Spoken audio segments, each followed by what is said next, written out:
শরীফ ওসমান হাদী। তিনি জাতীয় নাগরিক পার্টি তথা এনসিপির সঙ্গে যুক্ত এবং ইনকিলাব মঞ্চ এর মুখপাত্র হিসাবে বেশ পরিচিত। তার সম্পর্কে কিছু গুরুত্বপূর্ণ তথ্য জেনে নিন। তার নাম শরীফ ওসমান হাদী। তিনি একজন রাজনৈতিক কর্মী। তিনি পড়াশোনা করেন ঢাকা বিশ্ববিদ্যালয় থেকে এবং তিনি মূলত ইনকিলাব মঞ্চের মুখপাত্র হিসাবে পরিচিত, যা জুলাই গণঅভ্যুত্থান এর পর গঠিত হয় একটি তরুণ নেতৃত্বাধীন রাজনৈতিক প্ল্যাটফর্ম। এবং তিনি আসন্ন ত্রয়োদশ জাতীয় সংসদ নির্বাচনে ঢাকা ৮ আসনে মতিঝিল, পল্টন এবং শাহবাগ গুরুত্বপূর্ণ এলাকা থেকে স্বতন্ত্র প্রার্থী হিসাবে প্রতিদ্বন্দ্বিতা করার ঘোষণা দিয়েছিলেন। তিনি সাম্প্রতিক নির্বাচনী প্রচারণার সময় নানাভাবে বাধার সম্মুখীন হন বলে জানা গেছে।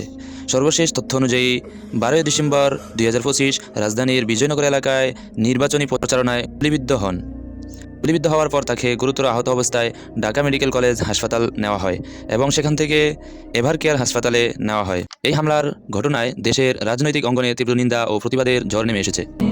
নামাজ পড়ো